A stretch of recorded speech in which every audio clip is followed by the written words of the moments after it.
Are you considering making a move to Alberta? I'm going to explain why I think that is an amazing idea. Please make sure to both hit like, share, and subscribe.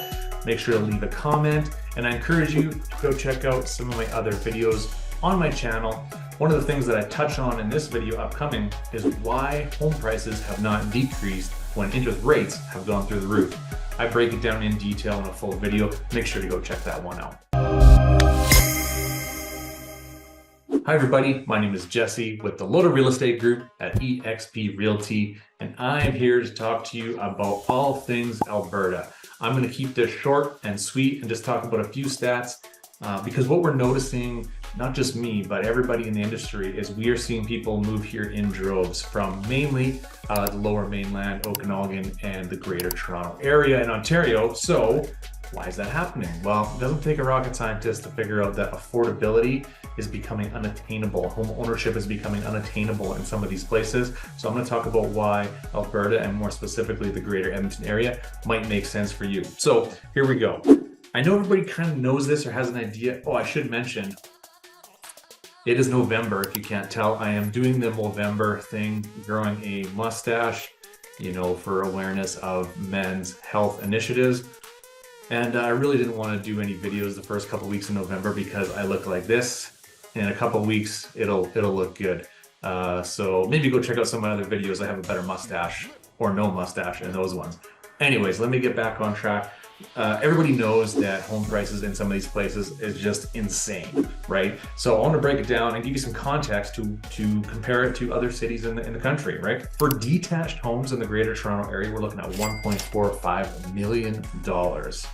When you incorporate kind of condos and attached houses and duplexes and things like that in there, yeah, it does get a little bit cheaper, but we're talking like 1.26 or something like that. Like, it's not much better, right? Like, it's insane. Vancouver for a detached home is $2.24 million.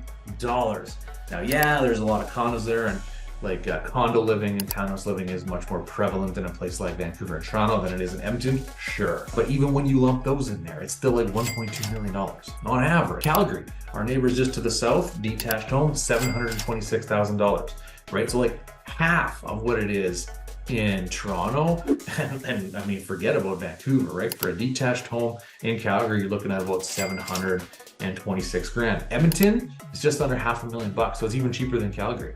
And I'm going to talk about why I actually think that those numbers will flip in the future. But Edmonton right now, $486,000. Then if you look at some of the surrounding communities outside of Calgary, Edmonton, so we're talking like Chestermere and Airdrie and Cochrane and Okotoks around Calgary, and we're talking about Beaumont, Spruce Grove, and Leduc, and Devon, and places like that around Edmonton. It's even a little bit cheaper for the most part. There's a couple exceptions there.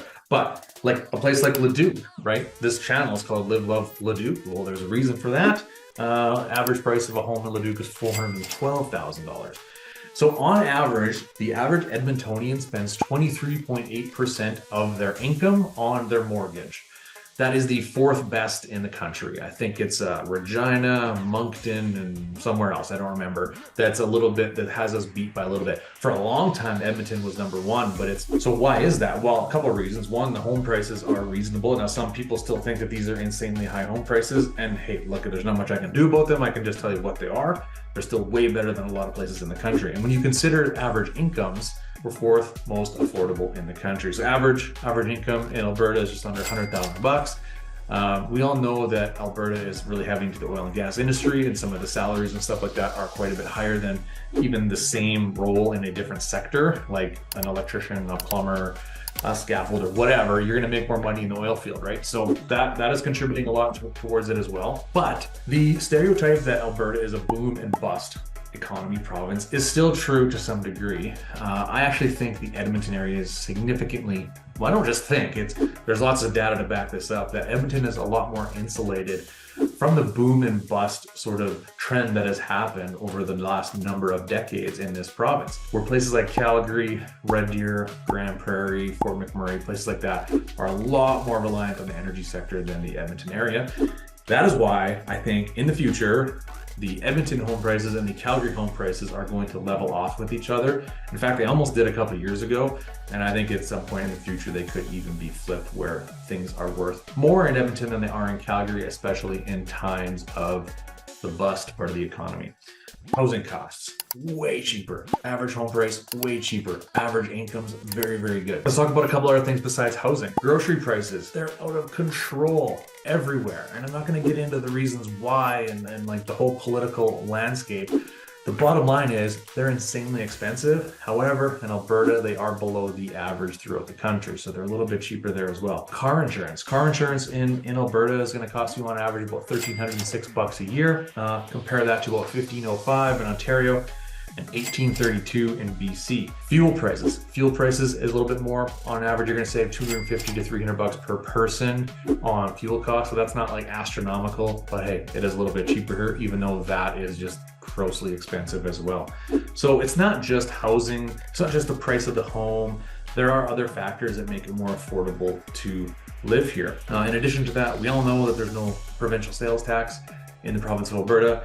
We have no land transfer taxes like you see in BC and Ontario, where there's like these thousands and thousands of dollars put on top of your purchase when you are buying a home. We don't have any of that here. Closing costs in Alberta is like paying for a lawyer to do the paperwork, which is like $1,500 at most usually. So there's lots of reasons why it's more affordable to live in Alberta. And what I can tell you is that, you know, if you are considering this, you are not alone. I have done more FaceTime showings. In fact, when in the height of the pandemic in 2020, when we weren't even allowed to like be near each other, in some cases weren't even allowed to show houses, and virtual showings became like a common practice, right?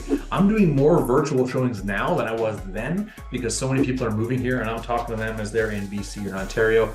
I'm narrowing down a list for them so that when they fly here, we can make it, you know, their time, you know, spent as wisely as we can, because a lot of people come here for 2, 3, 4 days at the most, sometimes one, and they have to buy a house, right? So it's happening. You are not alone. People are moving here in droves. In fact, we are seeing more immigration to the province of Alberta than we even did in the last crazy oil boom of like 06, 07, rolling into 08. People moving here, you are not alone. We will welcome you with open arms.